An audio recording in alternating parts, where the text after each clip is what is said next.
Puluhan ton pupuk bersubsidi jenis Posca dan urea diamankan Polres Banyuasin dari gudang milik warga Desa Muara Damai, Kecamatan Sembawa, Kabupaten Banyuasin, Sumatera Selatan. Temuan tersebut berdasarkan laporan dari warga dan diteruskan oleh tim reskrim Polres Banyuasin untuk melakukan penggerebekan ke sebuah gudang pupuk milik Aji Burhan yang berada di Desa Muara Damai, Kecamatan Sembawa, Kabupaten Banyuasin, Sumatera Selatan. Penggerebekan ini dilakukan karena pemilik gudang melakukan penyimpangan pupuk bersubsidi jenis urea dan Posca. Benar saja dari gudang tersebut petugas menemukan sebanyak 47 ton, yang masing-masingnya pupuk urea 10 ton serta pupuk Posca sebanyak 37 ton.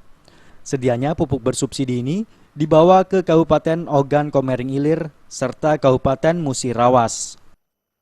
Barang ini akan direncanakan diangkut rencana ke gudang perkebunan pribadi Desa Muara Damai Sembawa. Barang ini adalah murni barang subsidi. Jadi ini termasuk penyimpangan pupuk subsidi. Nah, salah satu penyimpangan pupuk subsidi yang kita amankan dengan jumlah barang bukti sebanyak 47 ton pupuk totalnya. Pihak Polres Banyuasin kini sedang melakukan pemeriksaan kepada pemilik gudang untuk mendapatkan keterangan dari mana pupuk bersubsidi ini didapatkan.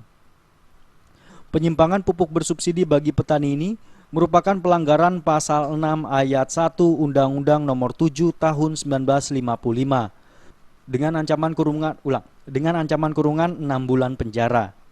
Dari Banyuasin, Sumatera Selatan, Putu Darmade melaporkan.